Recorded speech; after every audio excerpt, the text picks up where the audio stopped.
Boom, boom, boom, everybody. Happy Saturday to you. I hope you are having an amazing Saturday and an amazing weekend so far. My name is Don Terrell, and I want to welcome you to another amazing episode of The Color of Motion. Where I like to say, hey, stories come in all shades, and I highlight people of color and diverse backgrounds in the industry of motion graphics, animation, visual effects, cartoons, and comics. This space that I am just ecstatically crazy about. And you know the drill. Hop into the comments, say hey, where you're tuning in from, so I can give you the shout out that you so richly deserve. Mr. Anthony, appreciate you tuning in for sure. Yes, this is the dawn of a new era. Yes, the Dons are in the house today. So I appreciate you tuning in, Miss Angelique. Also, I appreciate you tuning in as well. I hope you guys are ready for a great show. I've been looking forward to this for a while now, for sure. Make sure that you hop on over to the Facebook community, get plugged in, facebook.com/groups/ the color of motion. We definitely want you to become a part of the family. We're having great conversation, sharing industry news and all that kind of fun. So I definitely don't want you to miss out on anything for sure. Also, want to give a big shout out to today's sponsor of the show, DG Graphics. If you're looking for some amazing content, looking to level up your brand, they can definitely help you out there. They do all our graphics, overlays, and animations and help us look good. So if you're that kind of business that's ready to do that and step up, make sure you check out them for sure. So thank you, DG Graphics, for always sponsoring the show. Also, the store is open. Definitely want you to hop on over to the shop, pick you up some cool swag, color of motion gear. We have some great hoodies, t-shirts, caps, mugs, and always continuing to add stuff to the shop. So definitely want you to hop on over there. My goal is to see everybody in some color of motion gear for sure. My only ask is that if you pick up something, snap a picture of yourself, shoot it on over to me so we can share it on the show and on the social channels. That'll definitely make us feel good for sure. So make sure you hop on over to thecolorofmotion.net/swag, to pick you up some great gear for sure. Also, you can connect with me on all my social channels. Definitely want to hear from you. Let me know what you think of the show. Any guests you may want me to try and get on. We're always working to get amazing guests on the show. So follow and connect with me over there, and would love to hear from you. Like I said, we are here every Saturday afternoon at 3 p.m. Central Standard Time, live to our YouTube channel, LinkedIn, the Facebook group, and the website. Is where you can check out the show, but I always kind of highly suggest that you hop on over to the YouTube channel and subscribe, comment, bell notifications, thumbs up. There you can check out all the other past great guests we've had on the show as well. So definitely make sure you hop on over there and subscribe.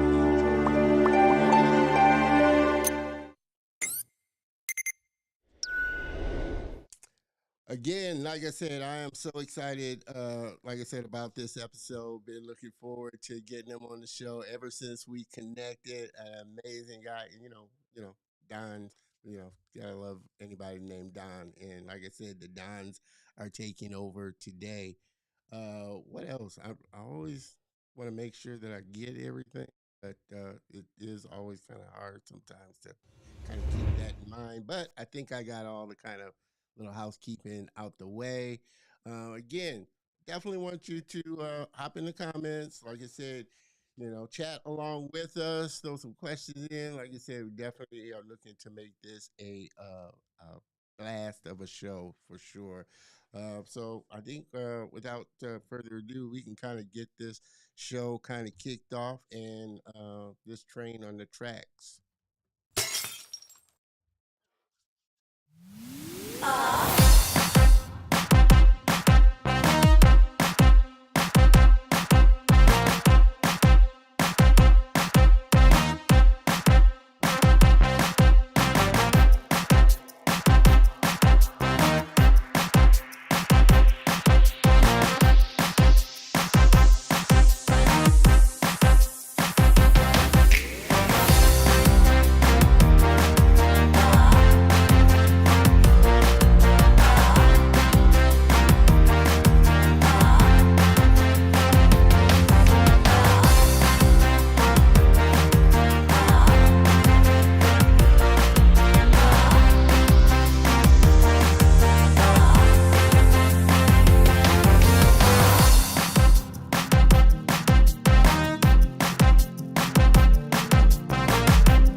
Yes, we are back and ready to get this show on the road. Like I said, I have been so looking forward to this for a while and ready to have this amazing and talented creator on. Like I said, as I was going through and kind of writing out my questions and everything, had so many uh, things that I wanted to sit down and talk with him about. Definitely, like I said, I want you to join in with me as well.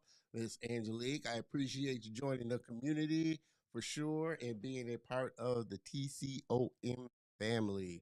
I always love new family members. I come from a large family, so I love a lot of brothers and sisters in the family for sure. So, without further ado, like I said, I'm super excited to finally get a chance to sit down and have a great conversation with my friend here.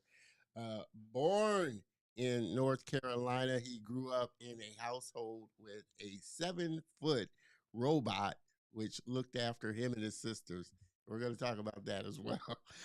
His father created robots for companies like Atari and Worlds of Wonder, eventually moving the family to California.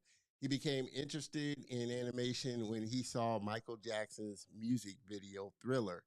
Fascinated by Michael's transformation into a werewolf, his father explained it to him by creating a flip book, and his enchantment with animation was fueled. At 15, he received a full scholarship to Interlochen Arts Academy in Michigan. It was there that he began to really take his art seriously and dive into learning more about fine art. After majoring in visual arts at Interlochen Arts in 1996, he went on to Savannah College of Art and Design, SCAD, completing his education at the College for Creative Studies in Detroit, Michigan, and graduating with a BFA in animation and digital media. His first job was at WMS Gaming in Chicago, doing animation in both 2D and 3D. From there, he moved to Texas to work at Green Grass Studios, then on to Florida to work at Ignition Entertainment doing video game animation, followed by a stint in Hawaii. They had animation studios in Hawaii. I guess they do. In Hawaii, working on the hit TV show VeggieTales. He also worked in Dallas, Texas at Real Effects Studios, working on feature films such as The Book of Life, Freebirds, Rock Dog and Sherlock Gnomes. After losing his mother in 2015, he became interested in writing and illustrating children's books. He wrote his first book, Dandelion, to help him deal with the painful loss of his mother. And then friends read his book and wanted a copy to help them cope with their loss. Seeing the positive response ignited a new passion and purpose in him, so he self published his first book. The photos of families reading the book to their children, dressing up as dandelions, and drawings by the children motivated him to do even more. His second book, Darwin the Dreamer, is a story about hope, joy, and the power of animation when a blind boy overcomes the threat of bullying. The message is that although we cannot see something, we can still make it a reality.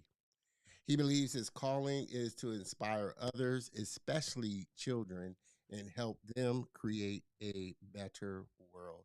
Everybody, please help me welcome my very special guest and friend, Mr. Don Dixon.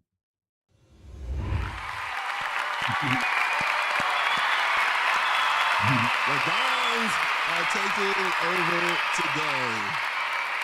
Don. I am so excited to get you on. Like I said, I was just so blown away when you sent me a couple of your books. I loved them and knew I had to have you on the show because just one, not only your amazing storytelling, but your art as well. So Thank you. thank you for coming on and sharing with us.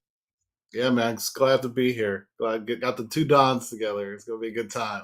Yes. The Dons are taking over. Well, I have to ask, what was it like being raised by a 7 foot or being watched over by a 7 foot robot? Those times of my life were magical. Like having a father who had this creative job. Like there was no other like way I could go like Yeah. that, skiing that. So having him in the garage with his twin brother, building robots and technology, and back in those days he called it ghetto technology because he would just take what we had, whatever he had, and he would build these robots and take Apple IIe computers and use the artificial intelligence, which we should talk about that later too. But Yeah, he would definitely. use AI in these robots to uh, basically watch over us kids. Like he would put it in a room and it would literally be behind us while we're playing. And the most interesting part is he would take his face and he made a mold of it, and then he put robotics behind that, so it would Wow. manipulate and move. So it was Yeah. like having a cyborg dad Yeah. Wow. watching That it over. is amazing. And I know, like you said, you can't help but go Mm-mm. into that path. Yeah. I don't know too many of the guests that I've had on where, like I said, it was their parents that kind of, one of their Mhm, parents may have been artistic or something like that. But I know it mhm. definitely it helps, you know, It when you does. Yeah. have somebody, especially a parent, that's Mhm. creative like that, and it just kind of fuels that for sure. Yeah, absolutely. Did your sisters kind of go down a creative route, or are they in a different So, kind of? my two sisters, the loves of my life, besides my wife, of course.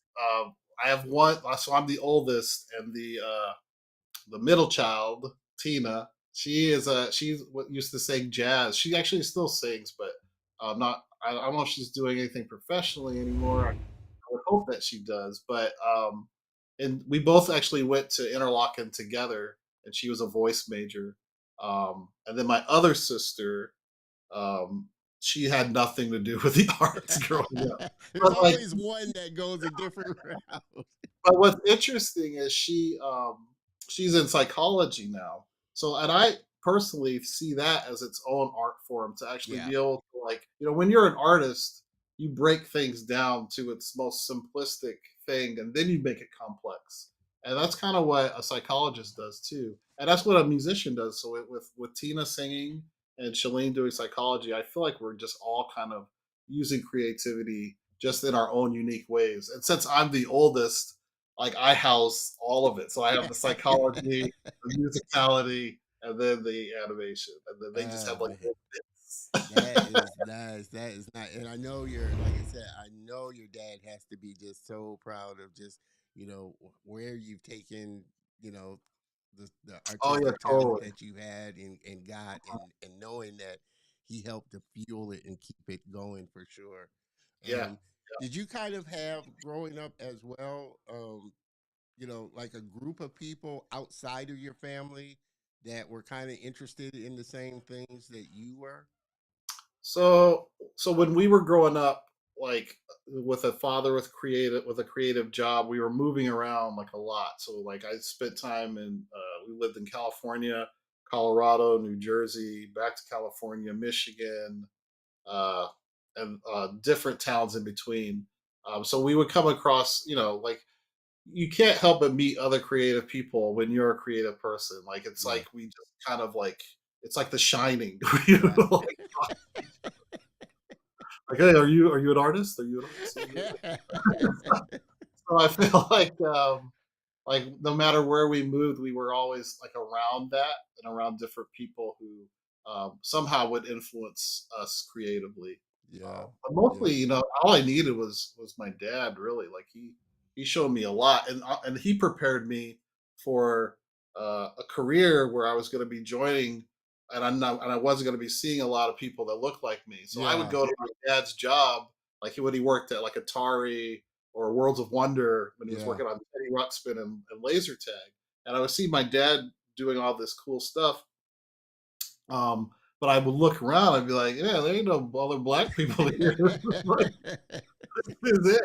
So, but watching how uh just like liquid he was, like it Yeah. didn't phase him. Like he was doing his job and loving what he did, and the people he worked with were the same.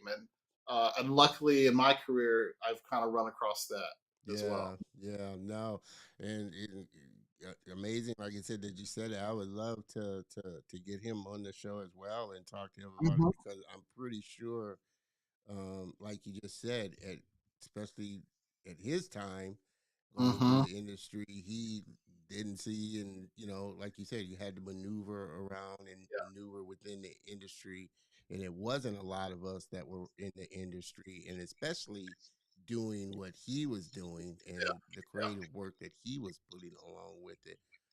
So it's great that helped kind of shape and fuel you and mhm, prepare you as you came into the industry and started doing the work.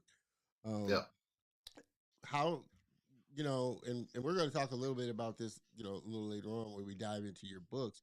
But how mhm. was your mom kind of? How did she kind of play in just the creativity that you were doing, or was that kind of your mostly your dad's type of thing? This is gonna be the Barbara Walters like I'm gonna try not to cry part of the interview. Get you some tissues ready, everybody, Yeah, for sure.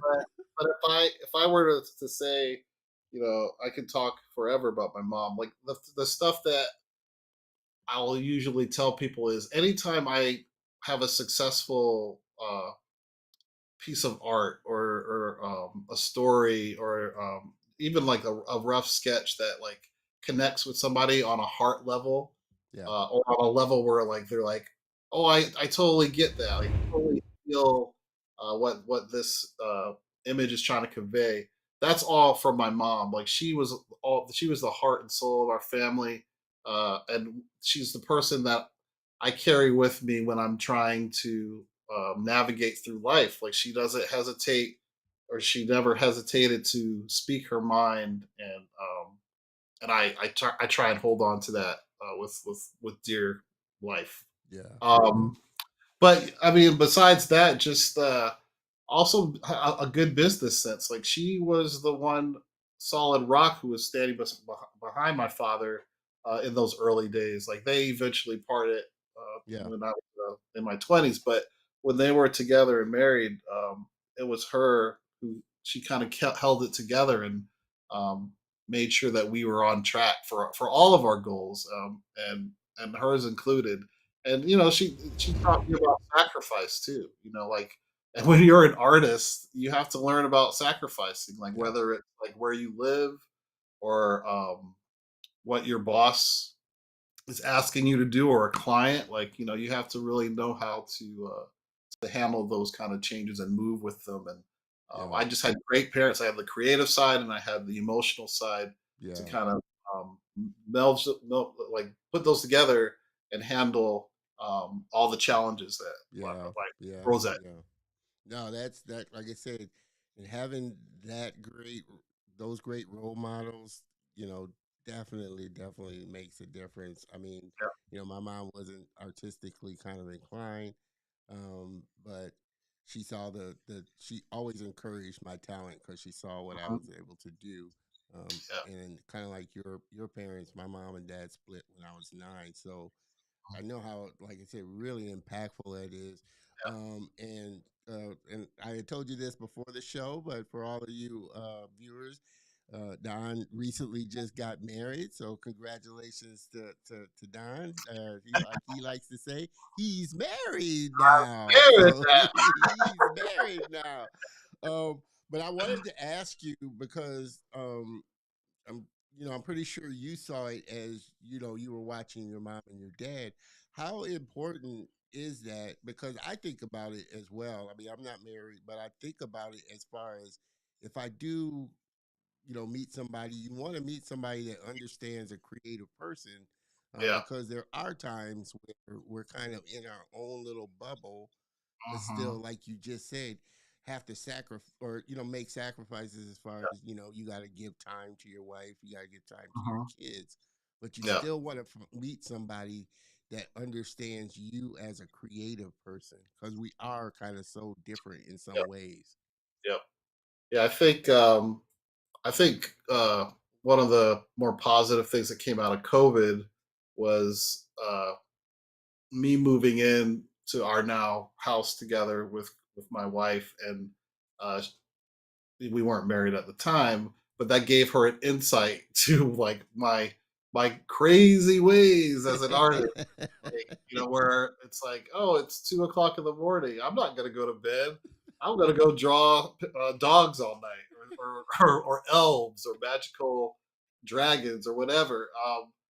So that gave her a sneak peek.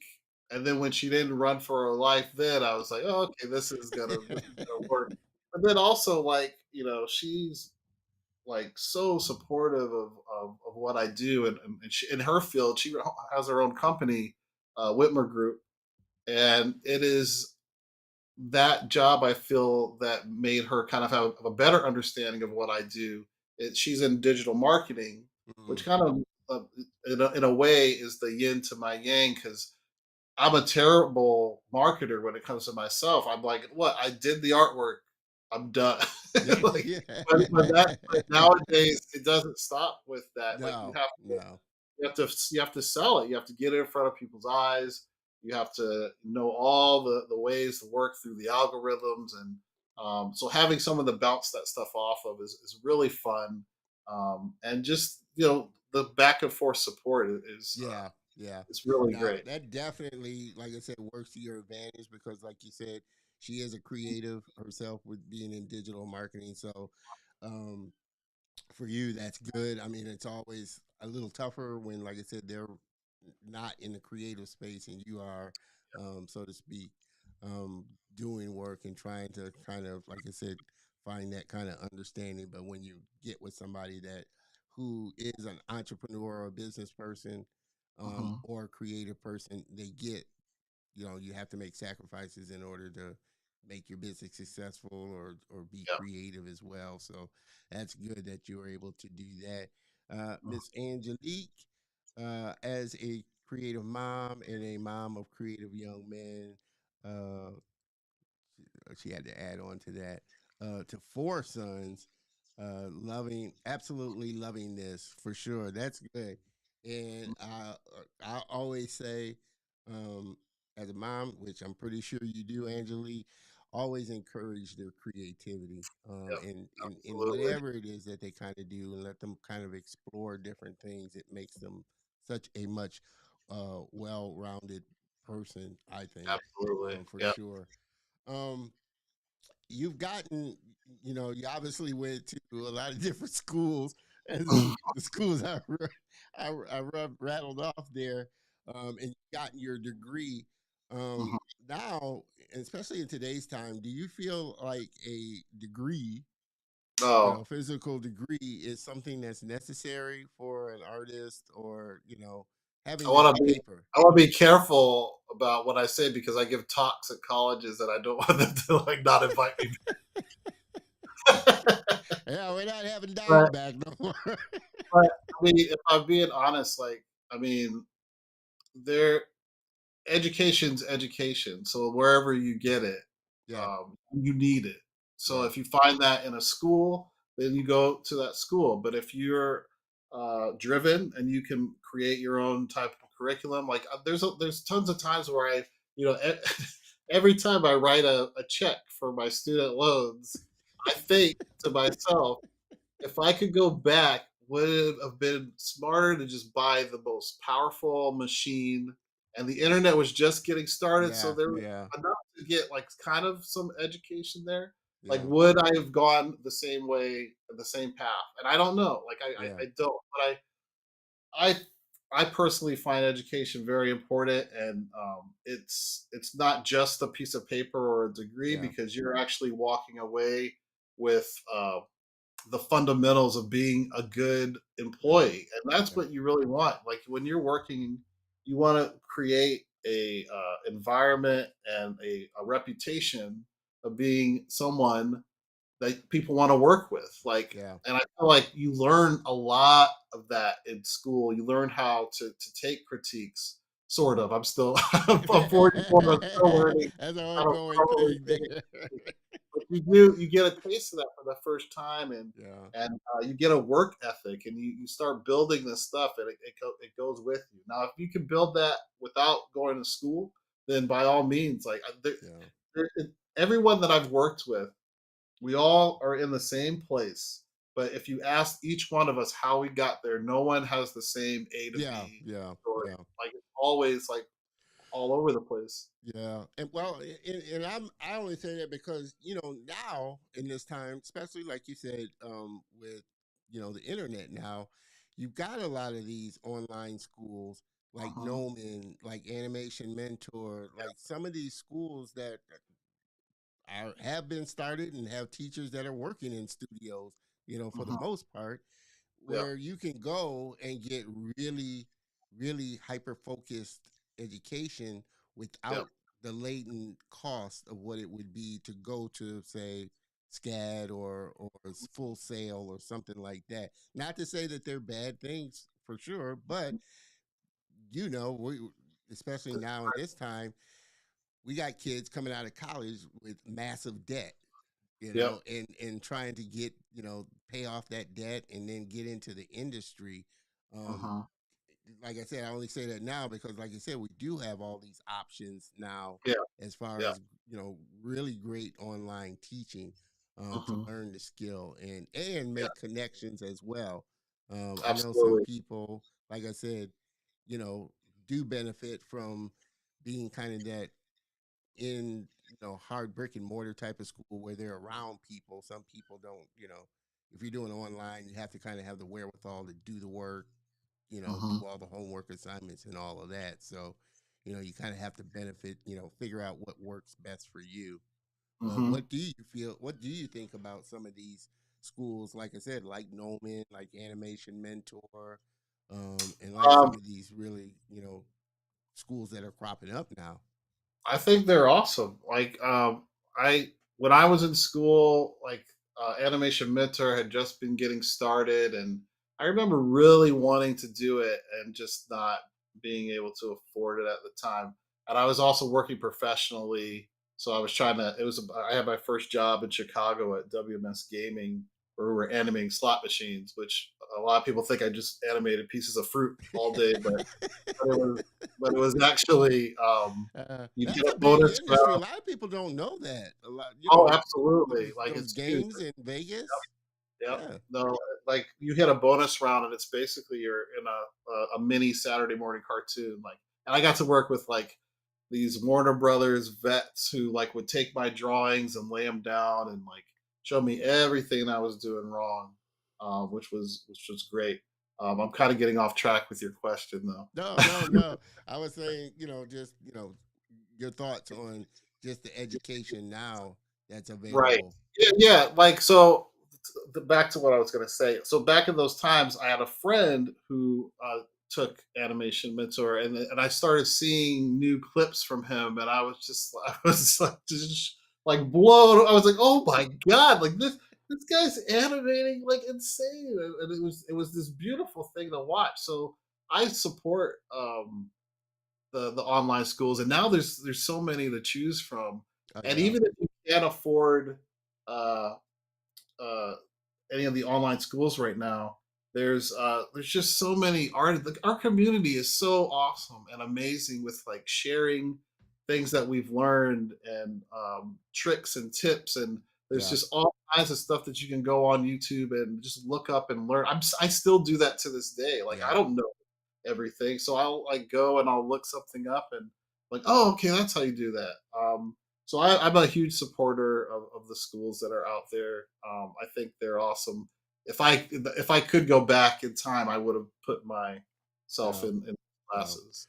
And that's the big, and that's part of the beauty of, like I said, the online schools is, you could take, they have, kind of modularized courses that you can take that are very reasonable. So you're always able to go back, pick Mhm. up skills or take a Yeah, course or something like that to, like you were saying, add to your tool belt. So I and think Batman utility belt. yeah, yeah, that utility belt because it's such great information and like you saying, YouTube University, you can learn whatever it is that you want to learn about any software, basically out there for sure. Yeah. This Angelique, that is exactly what we've been covering on our live streams. It is worth going into debt to then hustle. Is it worth going into debt to then hustle harder to try and obtain financial security? Sometimes Hmm. it's not, but it's what we were told to do. Yeah, that's the narrative. And I think that's why, like I said, online learning has exploded because you realize you don't have to go into debt, this massive debt, to get Yeah. great education. And Hmm. I think that's why a lot of these creators now are starting to either create their own training, whether it be, courses here and there, or start a school like Noman or like Animation Center because they found they can fill this space of Yeah. offering, relatively affordable education where you're not coming out of school with $200,000, $300,000 in massive debt, you know. Yeah. Yeah. So, Absolutely. everybody that's just jumping on, like I said, we are having an amazing conversation with my friend Don Dixon, animator, illustrator extraordinaire. Um, has there been anything about the industry that's kind of surprised? I know your dad was, really kind of prepared you for just the kind of inner workings, but once you got into it, has there been anything that's kind of surprised you? Um, I don't know if it would be like things that surprised me. Like I think one of the things that surprised me was when I first worked on my very first movie. I was expecting to go into the studio and have this like machine that was like the mother load of machines, like just this beast, like everything you do was just pshoo, pshoo, like fast. But then I was like, oh, this is not as fast as it was like slowing down the process a lot. So that was kind of a wake up call. Um, I don't know though. There's just like growing up in the era that I did, there were so many like DVD behind the scenes stuff Mm, that kind of like showed you the paces of the process and what storyboards were and how an animatic looked and what a blocking pass would look like. I do remember like seeing like character GUIs or pickers for the first time, and that blew me away because I was very intimidated by all the little buttons and controls for just one character. Um, but I don't know, like I'm trying to think of anything that like actually surprised me, and like there's like a you know it's well known that there's a lot of nice people in our industry, so I expected nothing but that Yeah. throughout. I think I ran into one job where I just met this horrible human being, and that surprised me. Yeah, That, those are rare. Like I said, I think, yeah. for the most part, we as creatives, we're just, really open, Hmm. sharing what we've learned. And, that's what I've noticed about this industry. It's such a small, as large as it is, it's really kind of small because people tend to know each other, have worked Yeah. together, gone to school together, or something like that, Hmm. and refer each other. Oh, I went to school with Don. He's a Hmm. great illustrator. We need to bring him on, type of thing. Yeah. No, I But find that to be one of the good and bad things about our industry, because you want to vouch for people, but you want to make sure that they hold up their end of the yeah, bargain too, yeah, which is and vice versa. Which for the most part, I've never seen anything but that, which is good. yeah, yeah. Now that, and I think that goes with anything you refer somebody to. You definitely don't want them to tarnish your name, and Yeah, it's like Goodfellas. You got to vouch for somebody. yeah, it's The like, wrong oh, person. okay. I said you were good at this, and you came in and dropped the ball. This doesn't make me look good. Yeah, you Oh, broke my heart. yeah. What's been, like I said, and I'm sure you got a ton of it. I keep going back to this because, like I said, it's just so amazing that your dad was did what he did. But Hmm. what's been the best piece of advice you've been given so far on your journey that has kind of stuck with you? Okay, I got this one because I feel like I didn't answer the last question good, but this one I got. So the first one is from my dad and my grandfather, and other people have probably heard this quote before, but it's just do better today than you did yesterday, but never compete with anyone but yourself.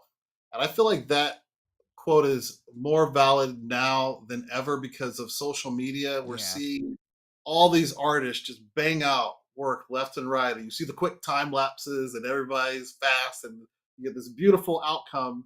And then here's young artists looking at that, and they're like, comparing themselves to it, and being harder on themselves than they need to be. When all you need to do is look in the room, what and look at what's right in front of you, and just follow that journey. So that's number one.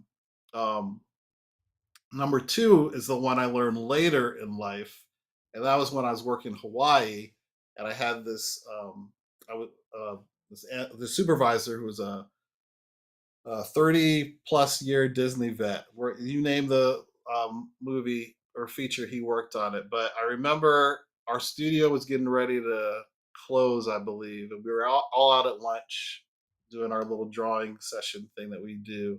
And we were on a corner in downtown Honolulu, and he told me to kind of always think of myself as a business. And I remember when he first told me that, I thought it was kind of like a cold way to think of yourself, but then I realized no, like any like business owner who values their company really takes care of it, and realizes that when people hire you, they're investing in you, and you have to sell yourself uh, the best way possible. He also told me that these are just cartoons, and that like because like I remember thinking like like just cartoons, like what? But like he said like that at some point in time they will all end up in the same bargain bin at Target. And I remember like that just opened up so much in my mind as far as yeah, like thinking about an industry.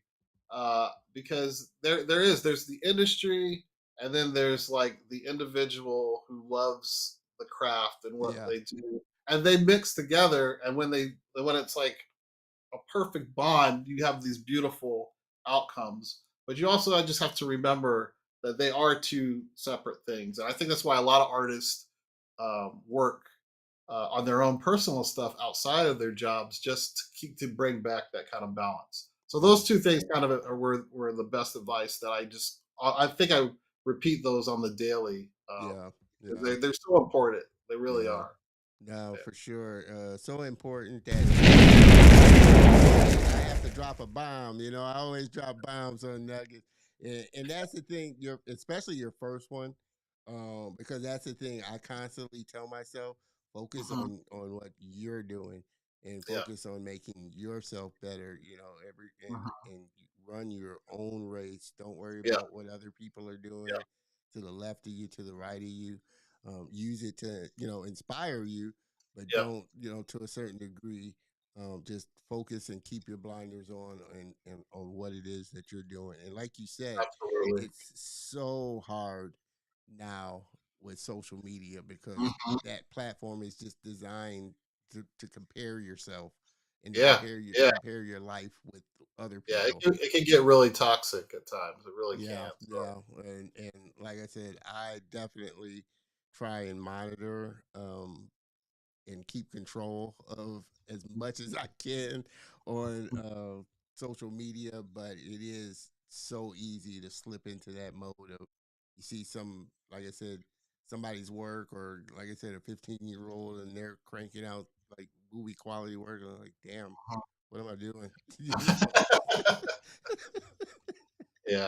I feel like it's a double-edged sword with social media because, it like, you is. can see something like that and get completely inspired, or it can completely have the opposite effect, and, Yeah, like, I think when you do just focus on yourself, it's a way more enjoyable path because if you're just chasing someone and let's say you catch up to what they've done, then you're like, all right, like what do I do? Like, but who am I? I yeah, follow this person. I tried to create work that looked just like they did and I had the same kind of content. But then in the meantime, the entire time that you spent trying to mimic what other people were doing, you missed out on like how many original ideas that were yeah, coming from you and your experience. yeah, So yeah, I feel like, that's and I feel like I'm saying this right now almost to myself as a reminder to like, stay on your own path, play your game, until proven otherwise, this is the only trip I got. yeah. So I want to make sure that I, No, have a I good think time while I'm doing it. It's art. It's supposed to be like an expression of us and fun. And I get that we're part of a business and all that fun stuff, but um, don't make the mistake to think that your most favorite movies and moments and shows and artwork weren't created by people that were following their own paths and wanting to create something was within them that they want to share with other people. yeah, yeah, no, for sure. Definitely agree with you on that. That's why I say the Dons we're kind of together. Like I said, I think of social media the same way. It's a double-edged sword. You know, Hmm. it could be a good thing Yeah. if you let it be, or it could really turn bad if you let it turn bad for you. Miss Angelique, wow, bargain bin at the top. He's not wrong there. You somewhere down the line it's gonna end up in the bargain bin And for let sure. me just add really quickly too, like there's, because I don't want that to be completely taken the wrong way, like, but it is a reality. Like these are products that get put out, and then there's more products that come after Oh that. yeah, And honestly, I feel like the general audience they're missing out on what the makers are experiencing because like I don't just see a movie going to the bargain bin when I look at these movies like I don't even see the movie I just remember oh that's when I made the director laugh or oh my god that's when my buddy finaled his shot and after four revisions or yeah, oh that's the shot there's all these personal moments that it's almost like family yeah, situations and stories like so no one gets to know that side of it and that's because it's ours yeah, but the reality is these are products that are getting put out and there's going to be another product after that and and with social media like we were talking about that's like this engine that's happening right now. So I say, yeah, let's try it, slow it down, and be individuals when we can, at least in our personal work. Yeah, So yeah. yeah. And for me, or even the ones that may not have worked on it, but are looking to get into the industry or interested about it. Like I said, those DVDs, I love watching the behind the scenes and the making of. It just, like I said, it just gives you ideas. It shows you the whole process in the middle of it. So Yeah. and like you said, there's something right behind it, for sure. So it's like a computer, you get it new, and then by the time you get it home, it's old because something new is right behind it. Yeah. And that's what keeps it going. Um, for you,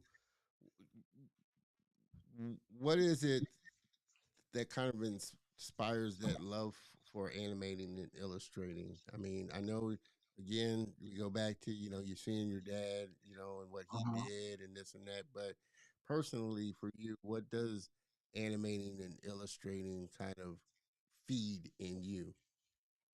Like, so that question takes me back to being 13 years old in Michigan on Elsie Drive in my room, and I had a little drafting table, and around on all my walls, I had like every Jet Beauty cut out and put on my wall, and then next to that, I had like just my favorite artwork or artist. And I remember um, this one day I was in the room drawing and listening to music. Uh, and I remember my cheeks hurting, and I was like, "What? Like, what's going on?" And I had realized that for like the past 2 hours of sitting there drawing, I had been smiling, like and it's to the point that my cheeks hurt, and I remember like feeling like this presence in the room of this warmth, and for me, that's what making art is. Whether I'm doing, which is now motion graphics, or if I'm doing um, uh, animation for feature films, or fine art in my garage. Like I'm seeking that moment of like just warmth and just pure happiness. Like, and when you can grasp onto that, especially when you're working in a field where it's client based and you got to do what other people are telling you to do, like if you can find a way to still grasp onto that feeling, because that's the thing that got you in wanted to get involved in this world from the first place. um that's kind of what I look Yeah. for. Yeah, no, I like I said, we're so alike in a lot of different ways because I feel the same way.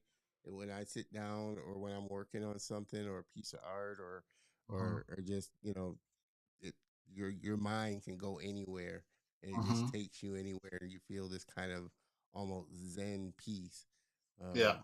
in what you're doing and can get just totally lost in it for sure. Absolutely. And then also just to piggyback that, the other thing is seeing a person connect with something that you've made. Yeah. Like Yeah. when you get a taste for that, so addictive and you want it again. Like when I wrote Dandelion and saw a child dress up as that character, and the mother from the Philippines sent me this photo. Like I was crying the entire day. Like, and I've worked at that point. I'd worked on maybe three, maybe four movies, probably three. The experience was great, but none of those experiences even measured up to just that one Yeah. kid like Yeah. being influenced. Like it's just so. I'm trying to get through this interview without cussing, Yeah, no. but it was so amazing, and and it's a reminder of like why we want to make art, Yeah, you know, yeah. and not punch it into a computer and say make this for art. He obviously has a feeling for it. We're gonna dive into this.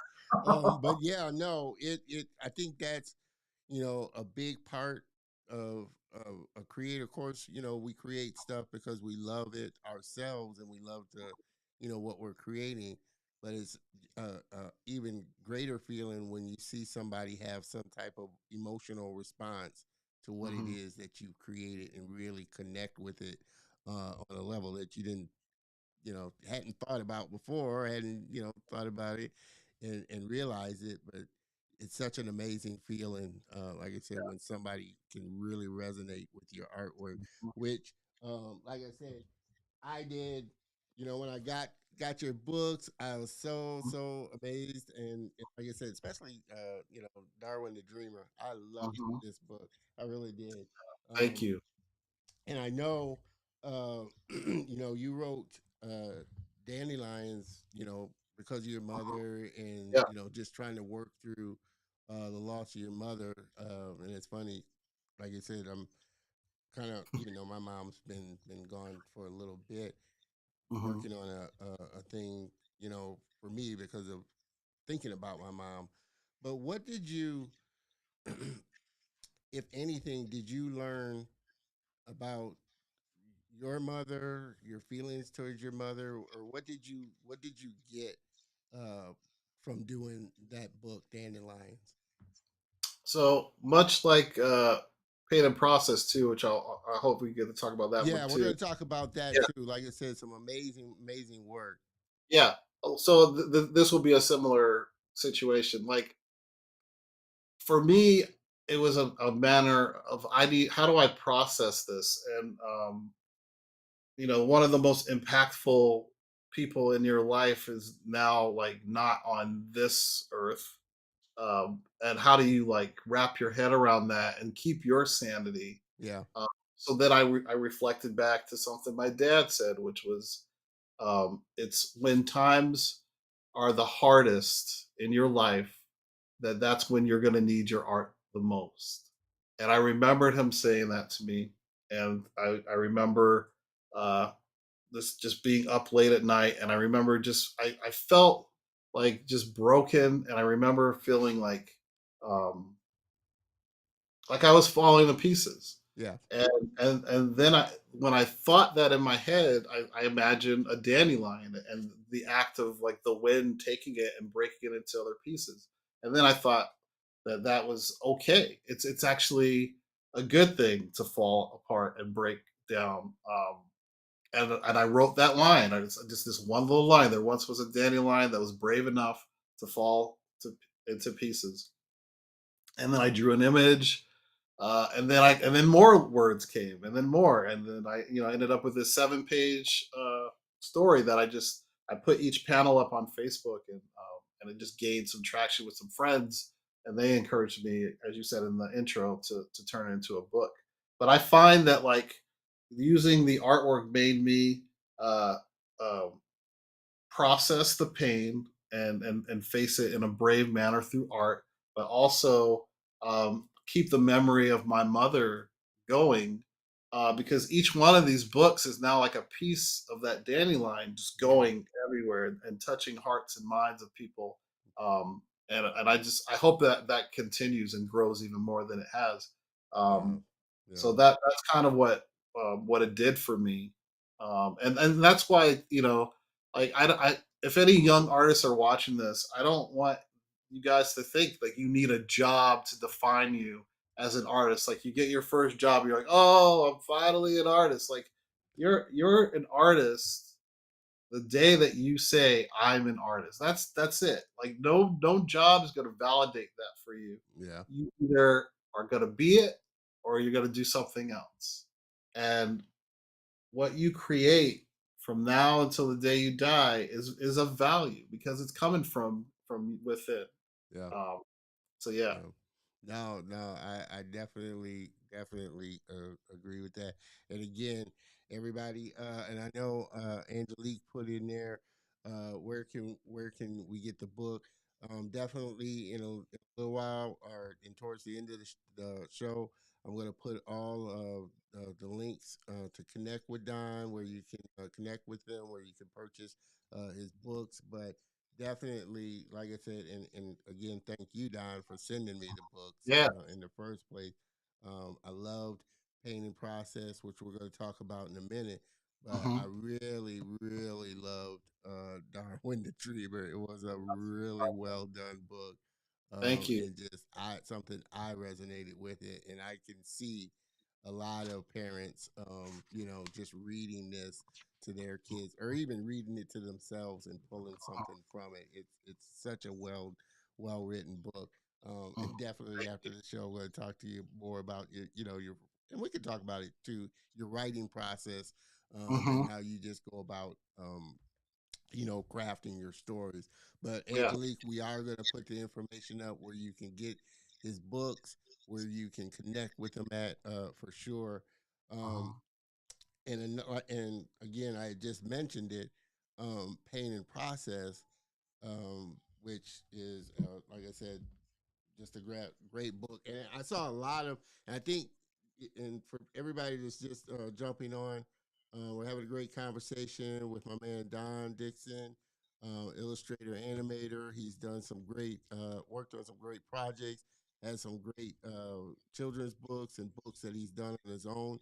And Pain and Process is another great book that came out. After George Floyd's murder and a lot of this unrest that we were going through was happening. And I know a lot of artists were kind of processing the whole Hmm. thing of what we were going through their art. Tell me a little bit about, just, your process, what you kind of pulled as you were what you kind of realized as you were doing the artworks and all of that, and the whole situation that we were going through. Like I said, it's so beautifully done. The artwork is so beautifully done. The words in there are so beautifully done. What was Thank kind of your thinking, um, as you were wanting to do it, as you were going through it, and then afterward? So, I mean, so like you mentioned, this kind of sparked with George Floyd's murder. Um, I remember still, like as I do every morning, I'm trying to wake up and I'm grabbing my phone and just scrolling, hoping to find something that inspires me to get out of bed. That's hard to do. That's very And hard to do. yeah, very hard to do. And on this particular day, it was the hardest because I watched the video like so many Oh did, yeah, and I remember just feeling like I was looking at my uncle, or I was looking at my dad, or I was looking at myself, as you know, and as many in our community know, like this, it wasn't like a new like thing, like oh, cops are being awful yeah, to yeah, black people. What is this? yeah. No, And that like it was. always surprises me with some. Then again, not. But it's like, no, Mhm. this we've always been aware of this going on, and But, as but I compare it to like um, a pitcher and you're filling it with water. And I just feel like by the time I saw George Floyd get murdered, it just overflowed, and I was angry and I was mad and I was confused and frightened, and you name the emotion, and yeah, I was feeling it. And that's why I titled that book "Pain and Process" because I instantly felt the pain, and then I was trying to figure out the best way for me to process it. And it wasn't me personally. It wasn't going to march, and it wasn't it was using my art.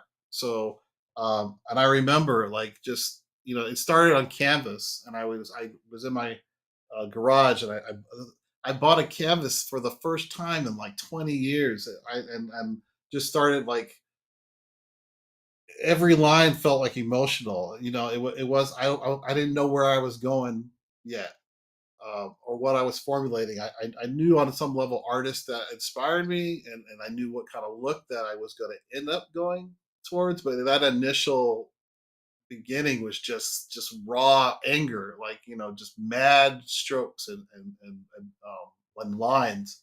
Um, and then I started to pull some of those works digitally and bring them in the same thing, and I would talk about police brutality, but also all the political things that were going on with Trump and uh, uh, Candace, what's her face, who I oh don't, yeah, Candace Owens. yeah, Yeah, and just getting all these kind of things out. It was a very therapeutic way for me to do that. And then my other thing too is like I feel like that's the power of art, because art will stand stoic and will not move, and you're looking at it and it's looking back at you, and I think sometimes when we as humans get together and try and vocalize our points of view, we're not listening, we're waiting for the other person to finish so that we can say what our thing is, but we never listen to what the other Yeah, person said in the first place. But art is stoic, art is quiet, and the message is just staring at you. And I felt like there's no better way for me to get my express myself and what yeah, I was seeing, because I also see it as holding a mirror up to society. I don't just want my views like kind of spewed out there. I want to just say, look, this is the world right now. This is what's happening. Here's a visual representation of that. Let's talk about this stuff, and let's try somehow to gain some insight so that we can move past it. yeah, Like I'm just so tired of all of it. So yeah. that was what pain and process was about for me. Yeah, yeah, no, I definitely feel you, and I think what frustrates me is that we seem to have these same conversations Uh-huh. over and over and over and over again, and it's like, damn, are we ever gonna learn from this? Are we Yeah. ever gonna, are we ever gonna see it for what it is? Uh-huh. But like you said, I think um, it's a great therapeutic thing. It Uh-huh. really, lets you let your emotion out Yeah. in your way. And as I just mentioned, you a lot of artists, that was what they did. They just poured Uh-huh. what they were feeling out through their art, and we saw a big influx of you know, artwork come from Uh-huh. that time, and people were just creating because they had to process all Yeah, this stuff that they were absolutely. going through. Yeah, I And was I was fortunate enough to join a couple of projects in the animation community. One was called Spread the Love, where a bunch of artists got together and we animated. We each did our kind of own animation that blended into the other one, and it was all kind of Black Lives Matter theme. And it was a beautiful thing to just see yeah, people from our community, from all backgrounds, and all experiences coming together and make art. And then there was another project called a book called Art of Art Change. of Change. Yeah, Yeah, it should yeah, look that up. It's a fantastic yeah. book. I was actually. I think another friend and guest of mine. He was a part of it. Joshua Leonard. He Yeah, does some stuff for it. that dude can Um, draw, man. Yeah, Yeah, yeah, Joshua's Joshua was a cool guy. I feel like yeah. I'm a Joshua fanboy because I always talk about Joshua, but Joshua knows I have a mad love for Joshua No, because he's awesome, and he's yeah, got like the art skill is just top notch. But then on top of that, like the dude just looks like a supermodel. So I'm just like, yeah, man, well, yeah. he does do some modeling and some Oh yeah, there you go, he there you does go. do some modeling and acting. So which is kind of funny. I don't know if too many people have seen um, some of his acting stuff. I saw a clip he posted. I guess a little acting gig he did. It was kind of funny. But Yeah, what I love about Joshua is, and again, I guess I sound like a Joshua fanboy. So Joshua, we got to get you back on, bro. But what I yeah, love about Joshua is his work ethic. I yeah, mean, he's a super amazing animator, super amazing creator, super fit guy for sure. But yeah.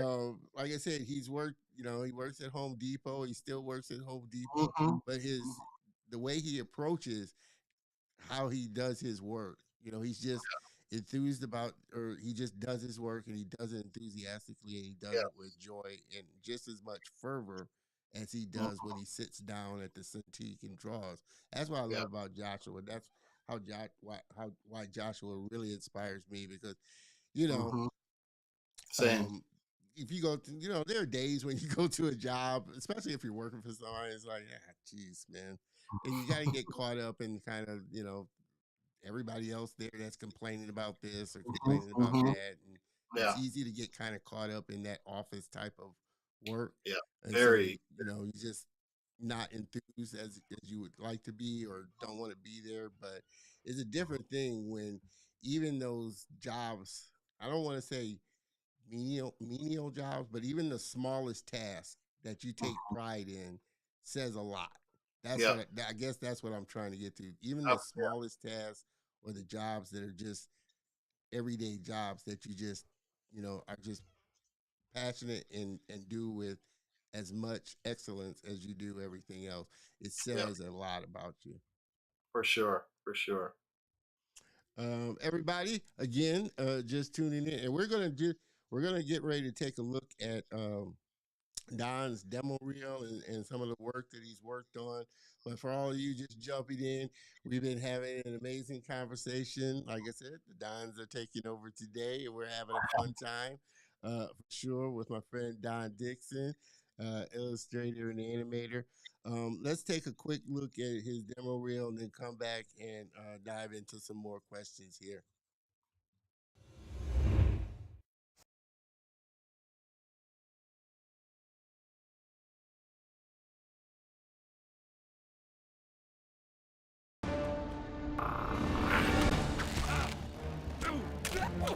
Like, the struggle is real. Get over it.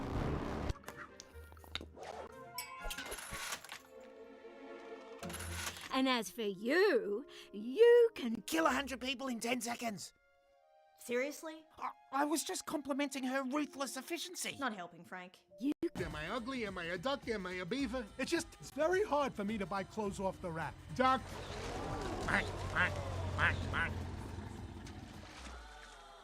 God, I hate this job. Well, and don't take this the wrong way, but you are extremely murderous. What? I'm just saying. You mean... There's a bus?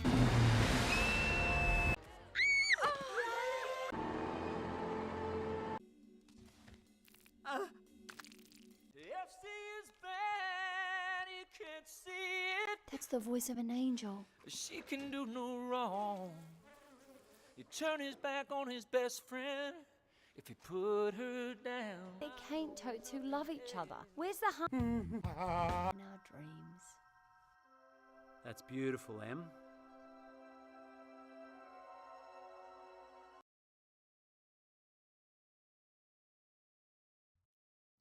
Like I said, some amazing work. I loved Outback. It was such a fun animation, if you got Netflix, jump on over to Netflix. It's a fun animation to watch for sure. And I know it had to be a fun experience working on that. It was like that was all done right here in my office at home because we were Wow. all working remotely. But yeah, just super cute characters.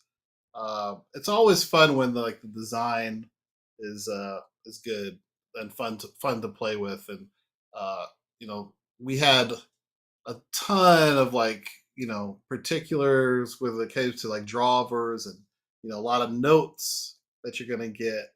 But um, I remember getting those notes and being like, "Oh, how am I gonna get this done in time?" And like, "Oh, I'm so stressed out." But then, like, when you see the notes applied, and it gives that extra, I mean, just makes the shot sing a little more than where they were at. Like that's always like, it's one of those, the yin and yang of Yeah. animation. Is, a lot of front end, getting in front of the firing squad stuff, but it's all for a certain purpose. Yeah. You want to make it so that it feels like one hand made all this stuff. So it's important. Yeah. And when you get it, it's always fun. It's always fun.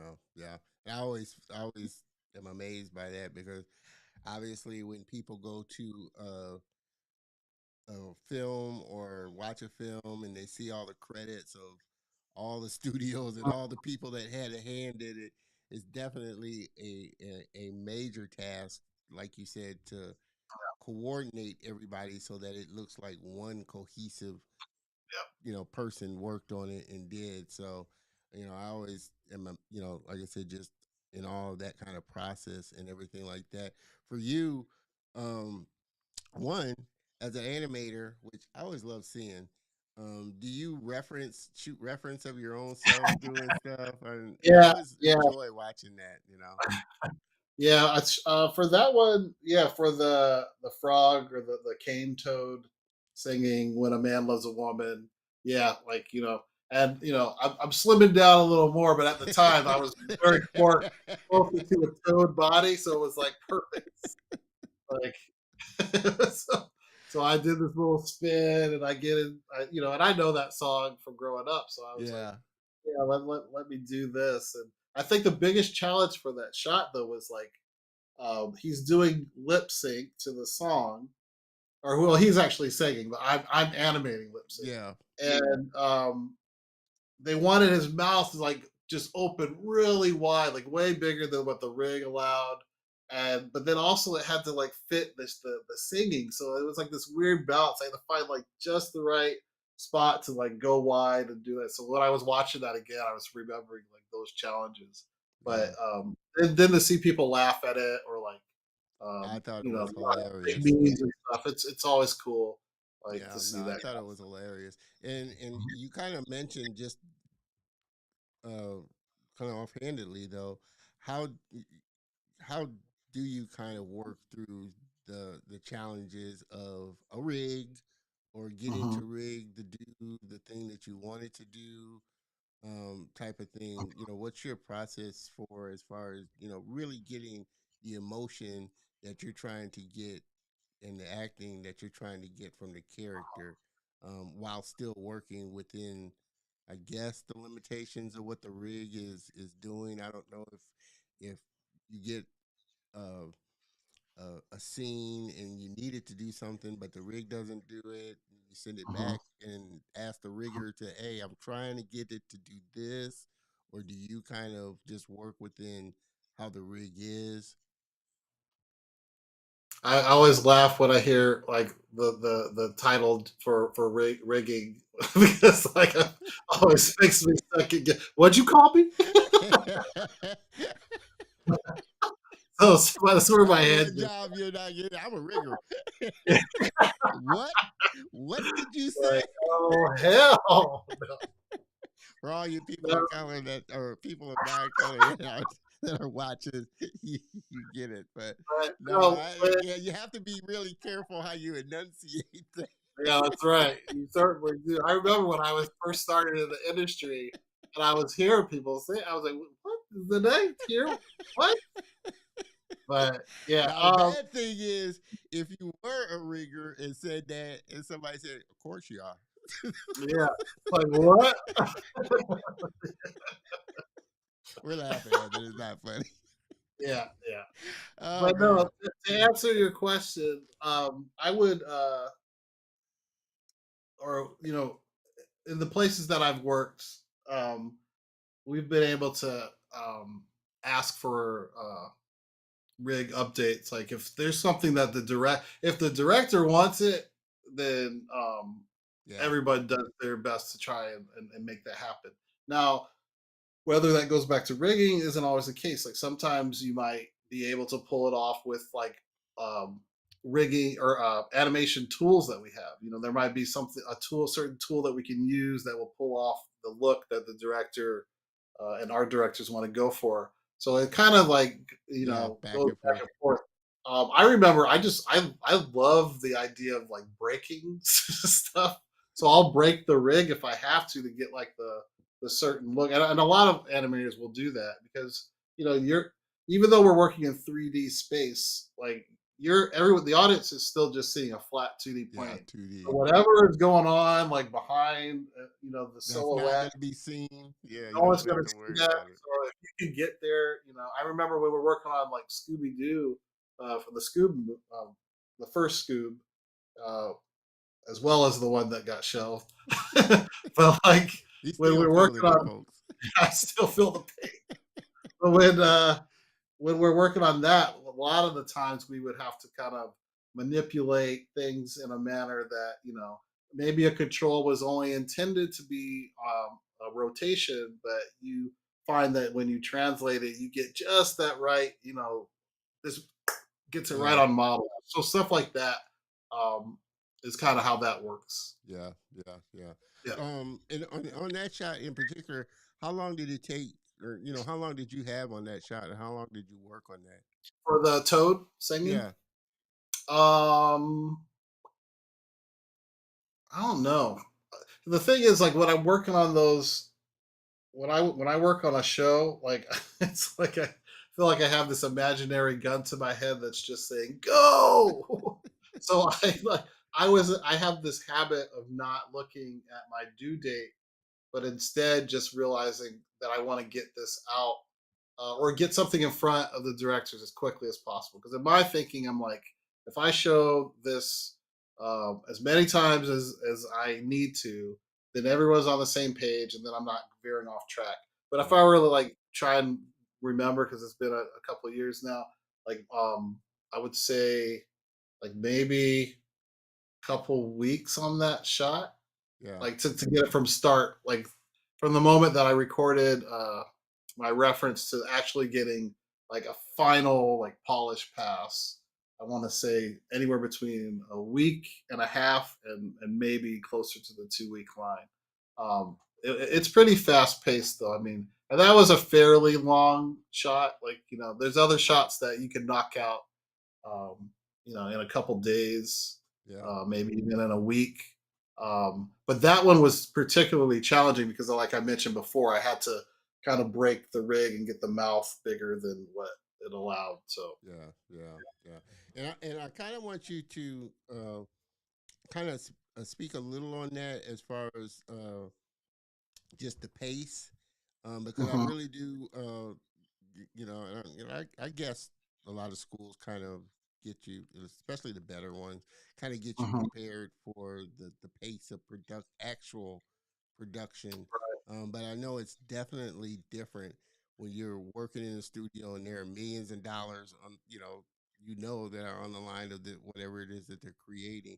Was that something that took a little adjusting for you with just the pace of getting things done, or did you find wasn't that? it wasn't my $1 million, so I wasn't worried about it. Well, I mean, Like, I know how some people no, true, but I know how some people and I've had this conversation with a few visual effects artists, mhm, and I've definitely seen in the news where you've read that just visual effects artists in particular yeah, are feeling the stress of what a lot of studios are putting on them, uh-huh, because now we're expecting all these movies and films to have all these amazing effects, and they're churning yeah, out all of this work in such a fast paced short amount right, of time. It does, for some, put a lot of stress on them where they're like, man, this was something I didn't think I was going to be signing up for.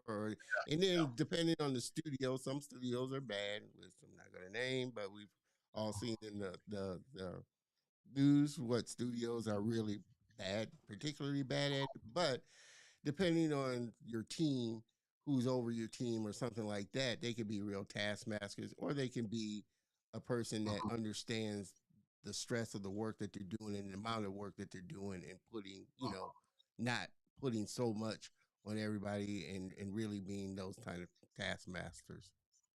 yeah. I don't know if schools can really prepare any student for those pressures. Like, I think what they can prepare students for, I mean, that you kind of can if you're a teacher who kind of sets up their curriculum in a manner of, I expect a blocking pass on such date and this on this date and a final. You can kind of start getting people in that mindset of like, I'm going to have to follow this schedule, in order to succeed. Like, I've been lucky because I can't speak for every studio out there, but what I will say is, in my experience in like multiple studios that I've worked at, whether it's feature film or video games or for television, is like I enjoy working with people who set you up for success. So, no one wants you to fail in getting something complete. So there's a balance that you have to have though, and I don't know if I'm like really if I've like officially learned it myself, because when we started working at home because of the pandemic, I remember I was always able to see my office. I would walk past my room at night to go to bed, but I would see, like, sometimes my computer would come out of sleep mode, and it was almost like it was calling to me, They like, say, work. "Hey, you need to come in here." And you get kind of enticed to want to sweeten up your shots and put in extra work in and basically keep up.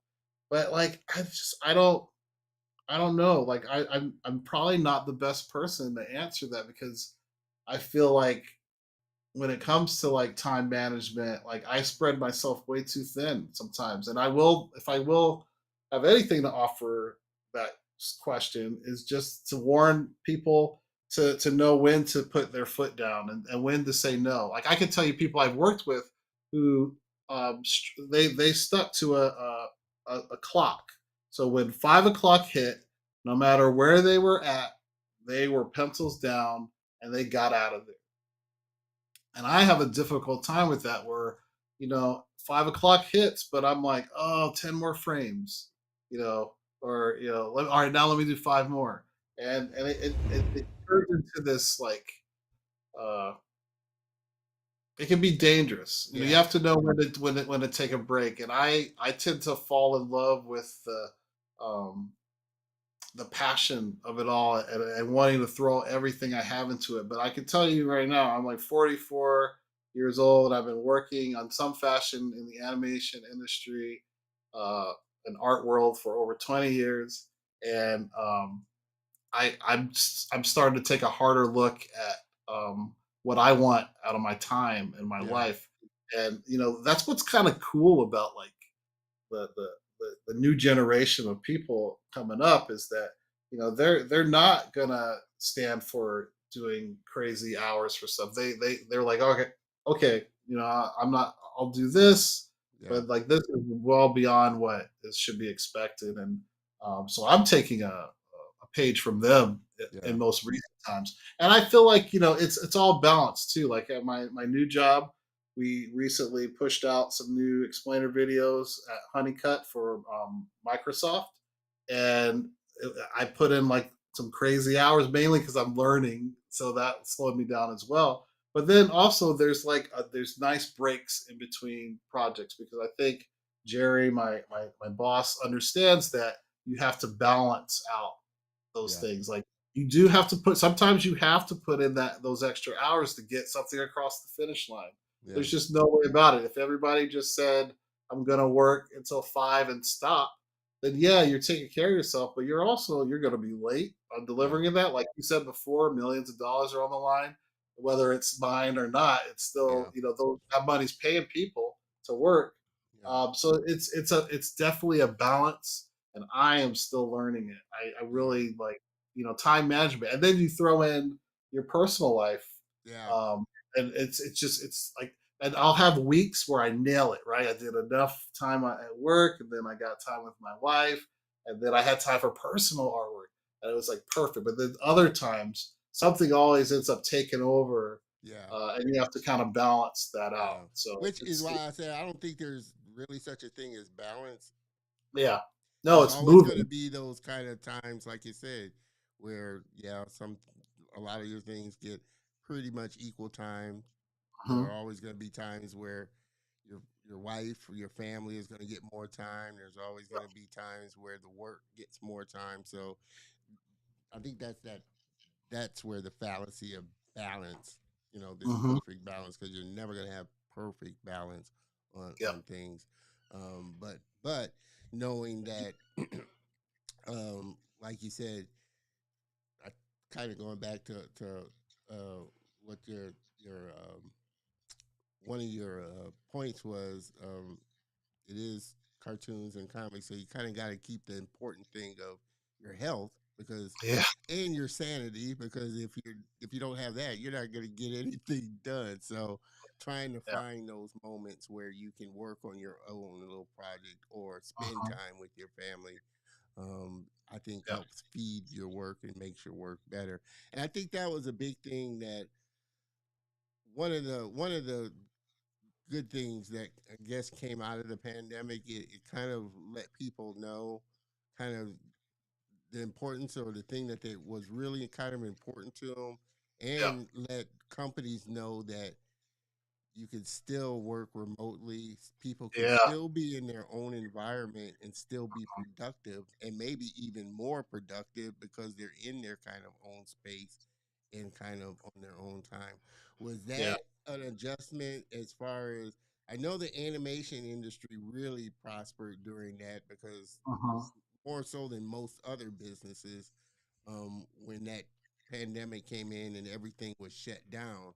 uh-huh. But for you, was it a major adjustment kind of working on, especially big film projects where you got a team of people Yeah. all over the place and getting things done? I think for me, it was a it was a no-brainer transition because I was freaked out, right? The world was like basically the sky was falling, so you couldn't get me home faster. I was ready. I was ready. So I got home. I locked the doors and the windows. I was ready. I hermit crabbed it up. But I got a better machine, which was nice. And but then also, What are you running? What are you running at home? I don't know, dude. Like I these are still magic boxes to me. I just know that I went and I had it built, and I have friends that I said, "What do I need?" And they gave me all the specs, and I go, "Ooh, magic box moves fast now." You said you So don't have to wait a minute to see. yeah, yeah. That's how I see computers, and I honestly, and my father's probably like shaking his head because, like I said, he back That's in it, the boy. day, That boy didn't yeah, learn anything. yeah. Like, I probably know more than I'm giving myself credit, but not really, not really. Oh man. But yeah, like the biggest challenge was the being your own IT person. To be honest, Mm. like making sure that you had what you needed to get files where they needed to go, and just kind of that aspect. But like there's making movies or making animated television shows, whatever you're doing, it's definitely a collaborative art form. But at the same time, when you're animating, and I mean really, like you're in the thick of it, it's not it's a solo moment. Yeah. Like it's you, the character, and you're trying to you know technically get things to work, emotionally get things to work, emote properly. You just go down the list. Yeah. Get all those principles in. So so when we moved remotely, it was kind of like you're just in that zone, and I appreciated that on some level because like. Uh, I know a lot of people love that studio environment and working around people, and I too liked it. But I also remember sometimes hearing somebody talk about what happened on the last episode of Breaking Bad when I'm like trying to like focus on my shit. so Yeah, like I so said, getting caught up in that office cooler type of talk. yeah, or ruining one of my favorite show endings. I was like, what? A what? He died? And then I gotta go back to work. So like I liked the idea of being home and figuring stuff out. And then also, I can be like a drama person at times. So like going through like there's some times where like a computer crashes and you want to like rage Yeah. or scream, and like when I was home I felt more freedom in that, and it was nice. It was like a nice release. And sometimes when you're at work, there's a composure you have to Yeah. keep, Yeah. Yeah. Yeah. and I appreciate that and respect it, but I also know that you know, like art sometimes is struggle, and like it's okay to like, get that out. But like sometimes if I were to do that in a studio setting, Yeah. people would be You like, said this guy here. I don't know if I want to sit next to like, Don. I think God needs some help. I think, so yeah, I kind of um I eased right into it really, Yeah. and Yeah. and to be honest, like I don't wanna ever not work this way again. Like I love again, interaction with people. But I love that I get to work at home, and my wife got to see the things I go through. You know, a Yeah. lot of people's family got to see Your that day to process, day. and, Yeah. and they have a better understanding. And when you talk about like, oh, you know, I almost fought on my shot today, but you know, the director has some more notes, and then these people in your family, they understand that. Oh man, you were so close on that. And, you know, you'll get there. It's just this nice like I don't know. It's a great support system. My artwork got better. Oh, and I probably shouldn't say this, but I'm gonna anyway.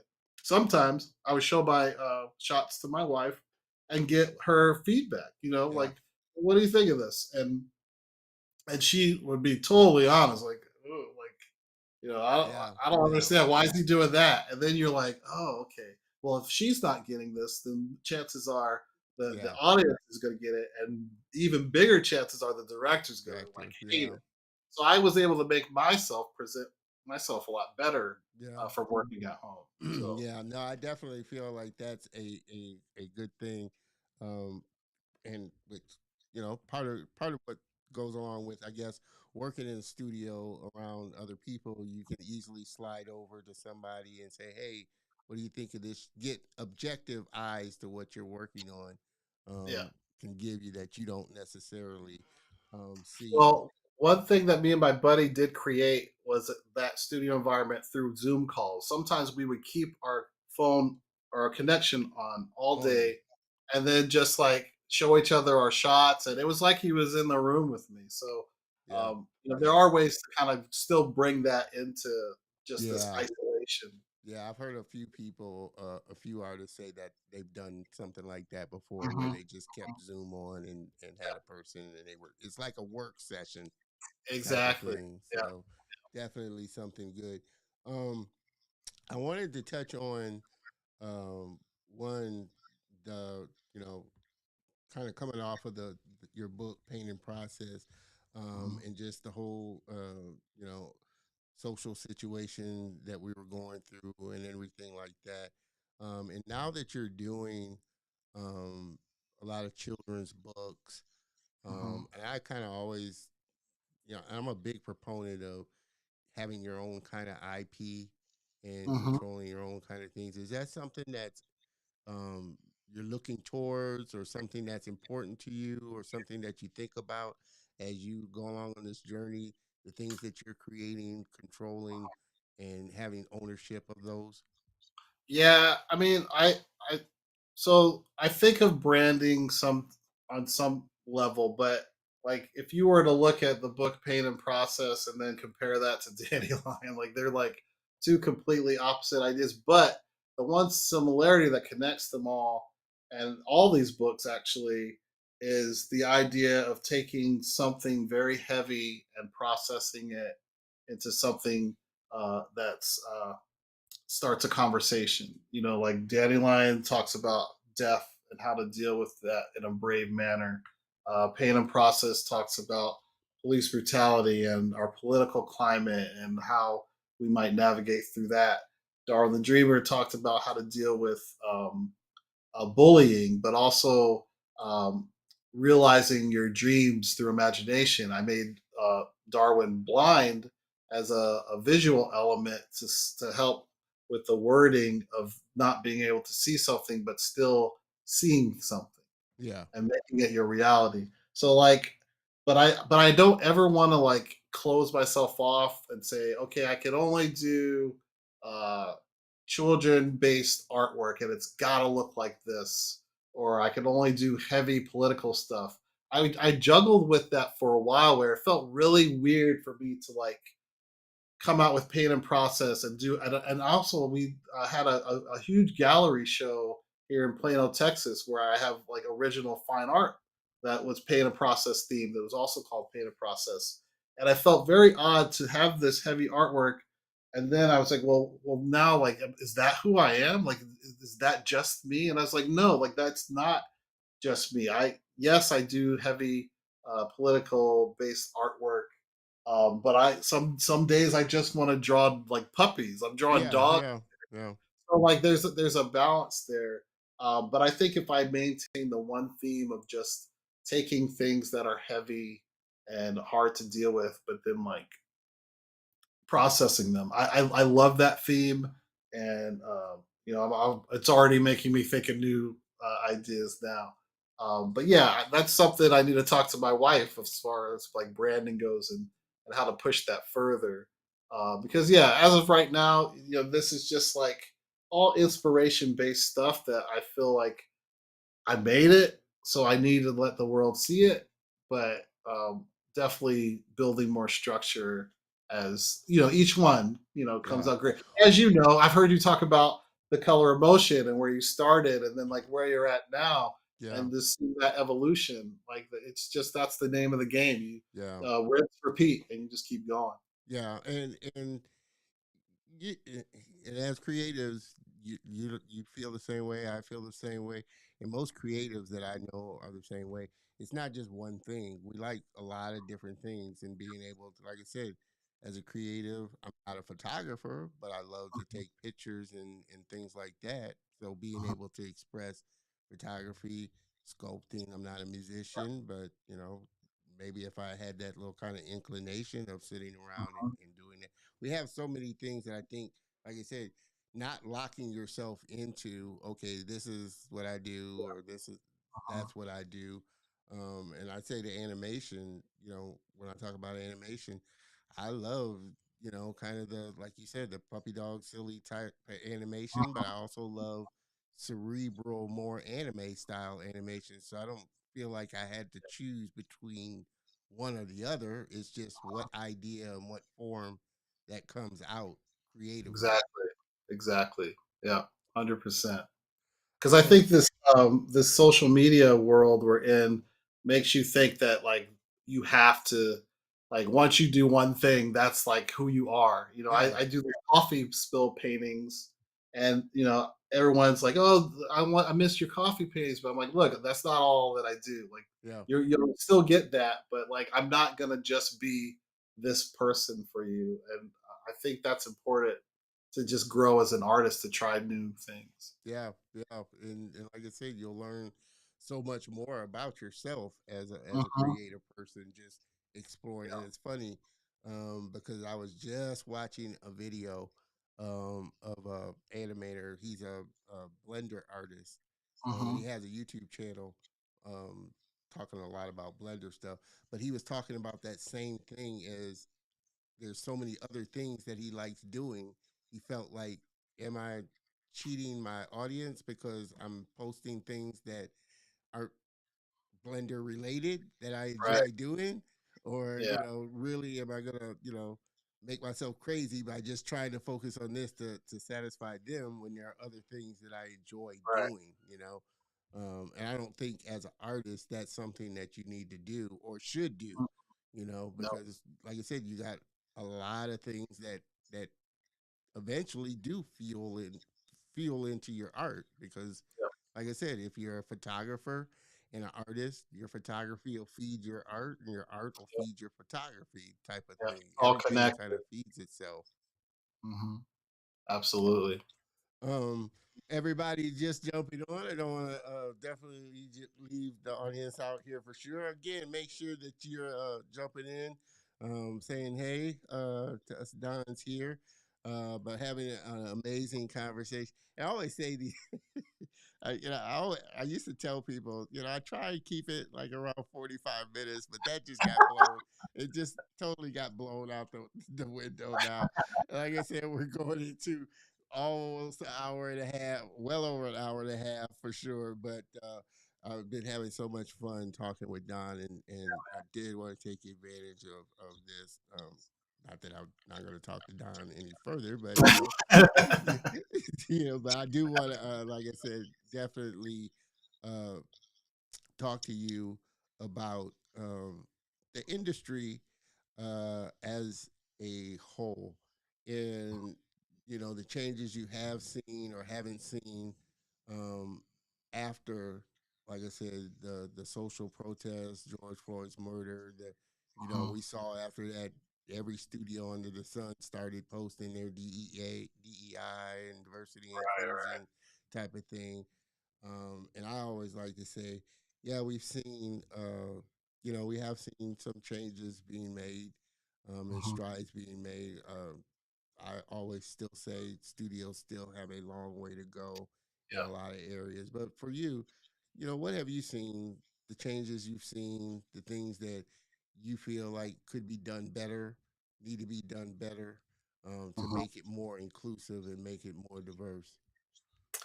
Well, I mean, the number one thing that pops in my head is kind of funny is when you make an animated movie about a black central character, keep them black in the movie, and they'll turn them into a blue booger or a purple creature. And we're not Uh, speaking about anyone. I'm not, no, I'm not trying to call anybody out by any means. Um, Oh man. that's just me being a smartass. But actually, there is truth to that. Like, I just, Yeah, that was a stink some people did make. Yeah, that was yeah, something. I mean, you can't help but notice that kind of a pattern.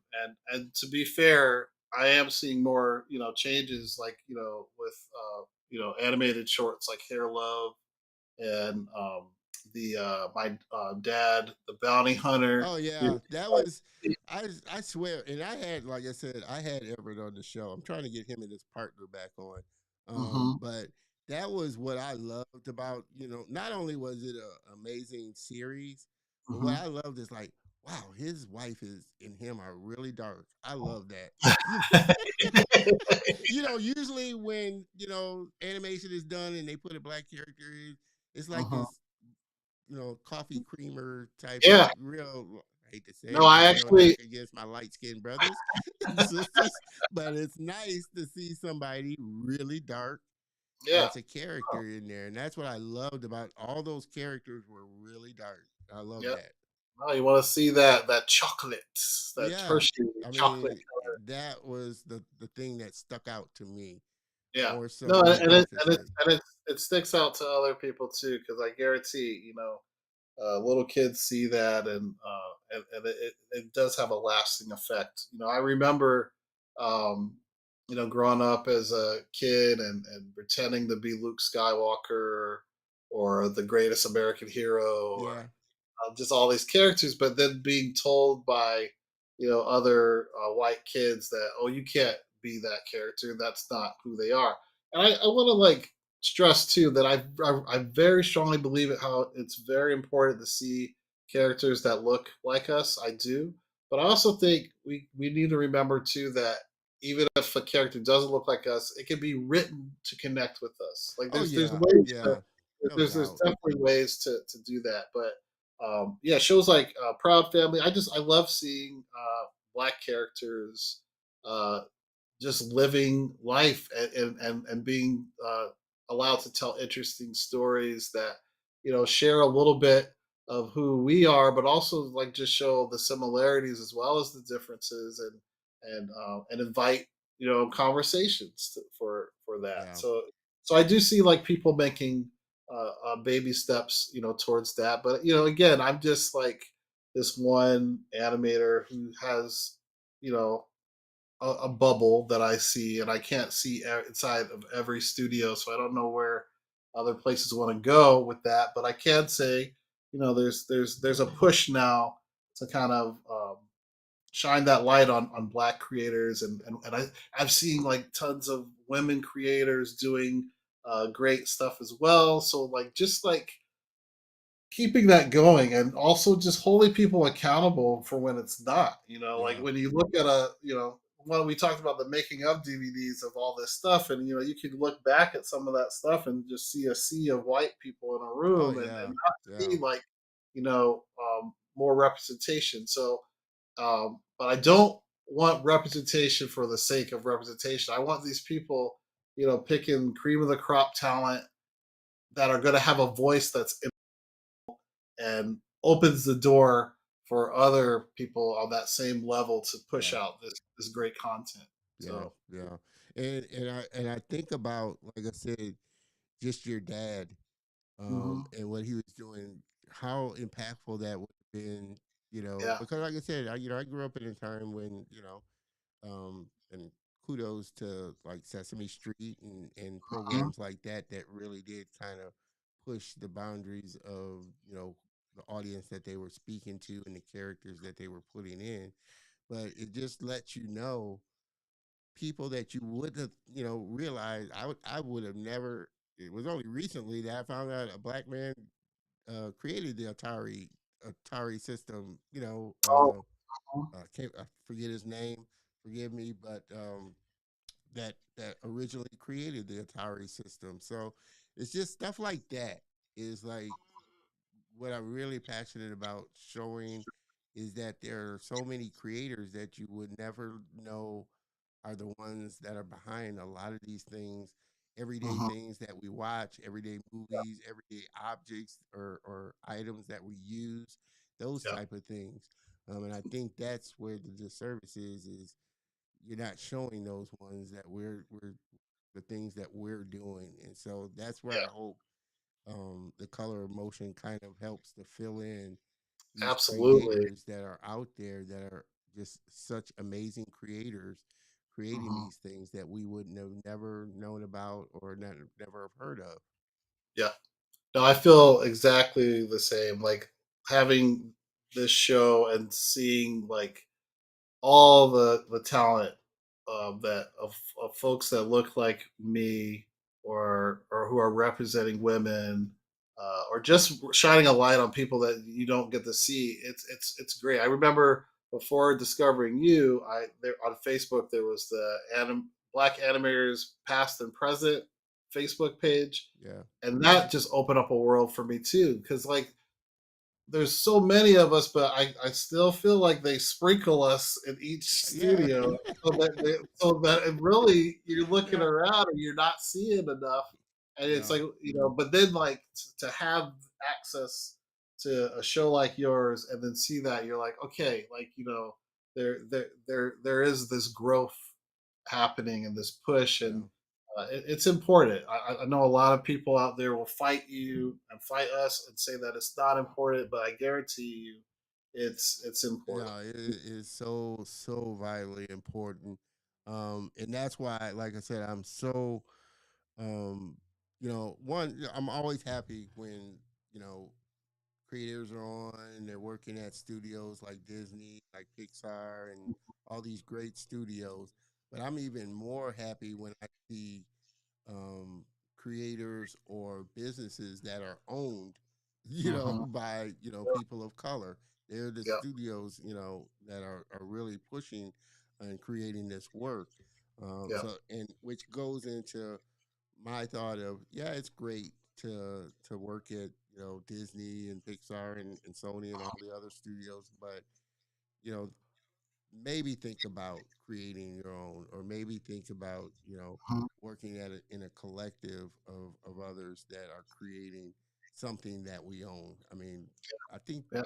and I'm going to have this conversation a little more, hopefully with like some executives, which I'm Mhm. always trying to get on the show, executive level, and that's where I feel like while we are getting creators, Mhm. animators, producers, writers. We're getting Mhm. those in the door, but I still feel like they're at the executive level, the purse string holders. Mhm. That still obviously represents one particular group. Yeah. It's still Yeah. pretty much white. When Yeah. we get to that level, I think that's where we'll start to see a lot more little equity when it Yeah. comes. At least that's my thinking. Well, We'll give me see more 5 years. equity. You know, Give me 5 years. I'm with you there, and hopefully, like I said, my major goal for one of my major goals for this show is to build a community. So hopefully, it won't take longer than 5 years. We work together, collaborate, Yeah. build something together. Because that's my goal is to really build a studio. I think we need to start owning things. Absolutely. We've been consumers and we'll always be consumers. But Hmm. until I think we start to own our own things, that's when we'll start to see a little more equity when Yeah. it comes to a lot of things. The purse strings, of course, even if you are, a studio, 9 times out of 10, you're probably still gonna have to partner with a distribution company, and we don't have a lot of those distribution companies that are really big in distribution. I mean, you Yeah. have your Oprahs, you have your Tyler Perrys, and that, but until we start to get more, where we got more vested in it financially, and Mm-hmm. more people on the decision making process, sitting at the board table, owning the company, I think that's when we'll start to really see some major change. And I'm encouraged because, like I said, like you were saying, a lot of the younger ones now they're not wanting to do things that way anymore, and they see, especially in this time, because of social media, you have Yeah. the opportunity to create your own little Yeah. empire if you want to. Yeah. No, every young artist out there has an entire studio in their hand. Yeah. Like they have a phone. You're halfway there, and And you have the distribution as far as yeah, social media, yep, probably way just as much as the big studios because you're worldwide. You can yeah, reach a worldwide audience. yeah. You just have to be Just have to um, market. You have to get market and be market. disciplined enough to do the work behind it to get it Yeah, out there. yeah. Which is why I love this time. I think now is a great time to be a Super creator. exciting time. Yeah, Super to be exciting. a creator, for sure. Again, everybody just jumping in. We've been having an amazing time. Like I said, I do try it. We're coming up on hour two, and I can go on and on and on talking about this. But definitely want to leave the door open for Don to come back. Absolutely. Don's are always welcome on the show for Yeah. sure, and super excited because I know the things that are coming down the pipe that for him. Super excited to be having him back on the show Mhm. for sure. Um, do you feel, one last question? Yeah. Uh, I know, your aim is to really inspire everyone Hmm. with your work and the stories and the things that you're creating. But I want you to say specifically, which you kind of have, but I want you to say specifically what you would say to that little black child that may be dreaming about doing what you're doing. They're aspiring to do what you're doing. I would say, don't do it.